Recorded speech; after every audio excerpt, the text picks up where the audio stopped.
Okay, so forget the latest, must-have plushie for a second, Right. because something new is really capturing imaginations and definitely wallets. Hmm. We're seeing this huge surge in AI toys, toys that can interact, learn, even sort of connect with users. It sounds a bit like science fiction, doesn't it? But Yeah. it's very real. Totally. And the market is growing incredibly fast. We saw one report, one company pulled in over 500,000 RMB in one live stream selling these things. Wow. So the question is this just a fad? Or are AI toys actually going to redefine playtime? That's exactly what we want to dig into today. Yeah, so this is our deep dive. We're exploring the potential, the market size, what's really driving this whole trend. And it's fascinating how AI, which we're so used to seeing online, digitally, Right. is now showing up in physical things, Mhm. like toys. Yeah. So it's not just about novelty, is it? It's about what makes them fundamentally different. Are they,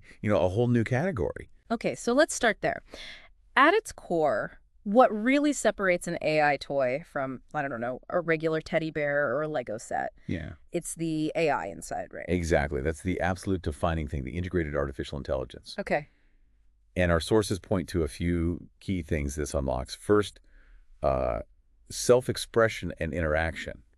There's this phrase, "시전," Which means basically able to speak. It captures that shift perfectly. They're not passive anymore. they can actually talk back, engage. Yes, they actively participate. And it's more than just canned phrases, isn't it? It feels like there's an evolving interaction, maybe even, I don't know, an emotional connection forming. Is that too much? No, I think that's a really crucial point. That potential for emotional connection moves them way beyond just being a novelty item. Right. And interestingly, the social backdrop seems important here too.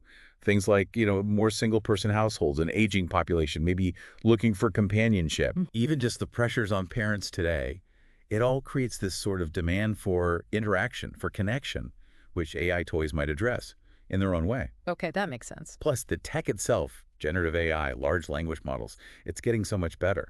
These toys are moving towards understanding actual human intent, as one source put it, not just hearing keywords. Wow. Okay, human intent.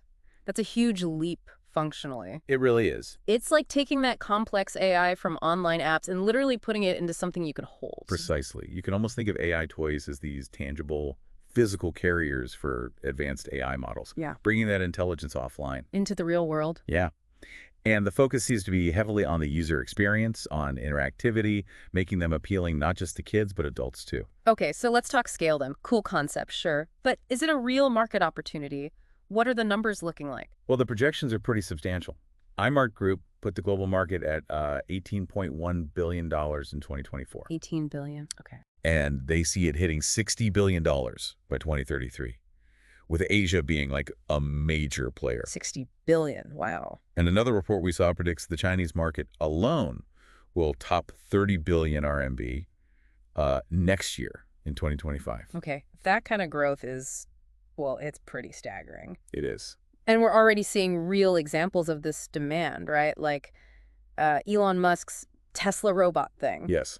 The Megatron toy. Yeah. It was only, what, $40? Relatively cheap. Right. And it sold out almost instantly. Apparently, it crashed their website. The demand was so high. Huh? Okay, so that definitely shows some early interest. The clear indicator, yeah. And wasn't he also, acknowledging other AI toys? I thought I saw something about him reacting to a Chinese one. He did, yeah. Yeah. He gave a thumbs up on social media to a Chinese AI transforming toy, which could suggest, a broader recognition that innovation is happening everywhere in this space. Interesting. And then there's the ByteDance, the Scene AI companion.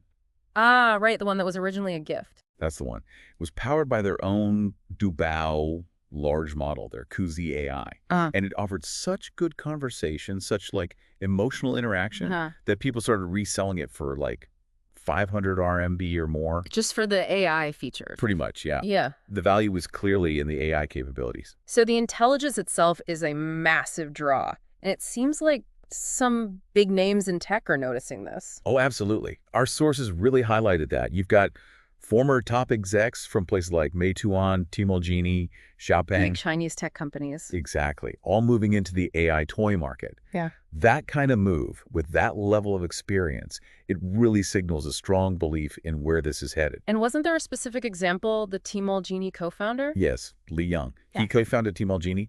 Then started a new venture, Hi Vivi. Okay. They launched this AI toy pendant Bubble Pal in July 2024. Right. By March 2025, so less than a year later, that one product had done over 20 million RMB in sales just on Douyin. 20 million RMB. That's Yeah. incredibly fast success. It really shows the market's appetite for these things. So we're seeing this action in China, but also in the West. What are some other examples? Who else is jumping on this AI toy trend? Well, besides Musk and ByteDance, Grimes, Musk's former partner, Right. she worked with a company called Curio on a $99 AI plush toy. Okay.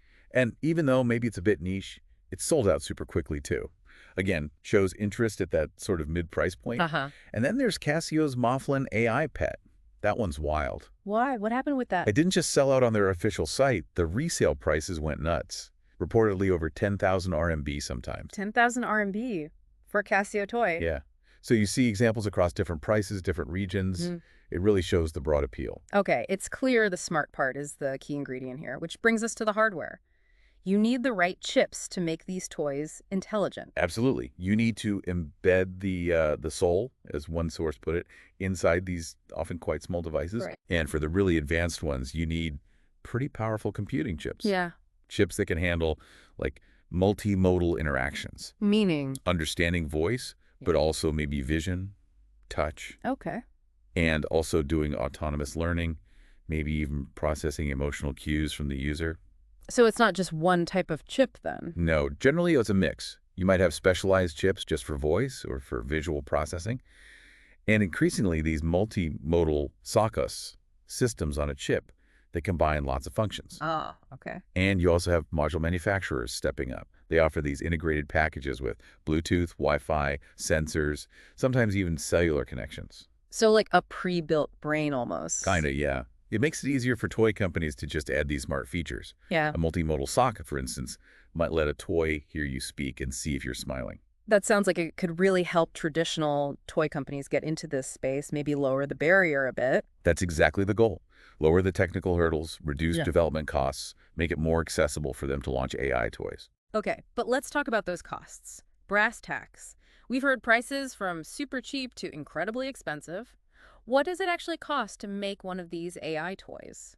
Well, the range is huge. Definitely reflects the complexity. Yeah. For really basic DIY stuff, simple chatbots, the hardware can be minimal. Like how minimal? Microcontrollers for maybe just over 10 RMB, other bits and pieces for a few more RMB. Oh. Really cheap for basic stuff. Wow, okay. Super accessible then.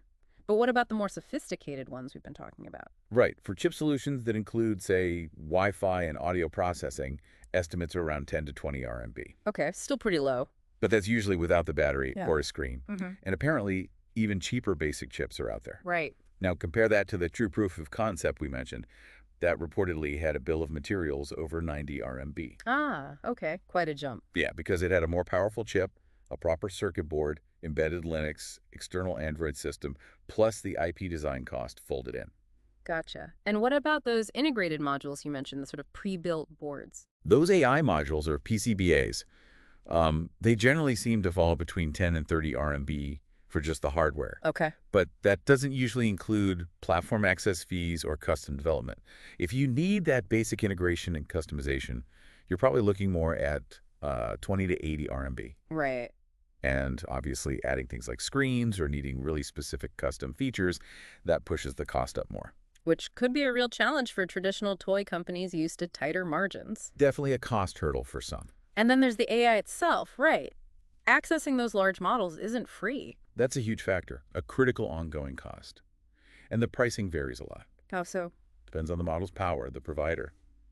Some might offer like a lifetime license for a certain usage level, Mm-hmm. but the better performing models, usually it's pay as you go. Yeah. The more the toy talks, the more it costs. Okay, so usage-based fees. How are companies factoring all this in? How does it affect the price tags and, their profits? Well, we're seeing different strategies. Follow Toys AI Sunflower is an interesting one. How does that work? It sells for 258 RMB, and that includes 6 months of the dialogue service free. Okay. But after that, if you wanted to keep talking, it's 99 RMB a year, a subscription. Ah, a subscription model. That helps cover the ongoing AI costs, I guess. Exactly. But even with those costs, The hardware growth profit margins generally look pretty healthy, often around 60% based on our sources. 60%. That's quite good for hardware. It is. And for the really high-end toys, the ones over 1,000 RMB, the margins seem even higher.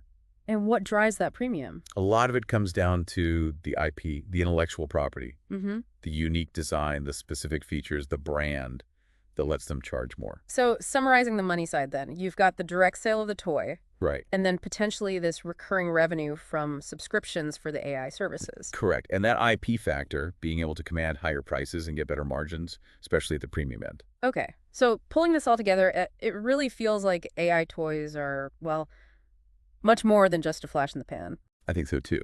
Hmm. You got the tech improving rapidly, clear market demand, and a lot of creative energy flowing into it. Yeah. And what really makes them stand out is that ability to offer these interactive, intelligent experiences. It's just something traditional toys can't do. Right, it's dynamic play, learning, adapting, potentially unique interactions. Yeah, exactly.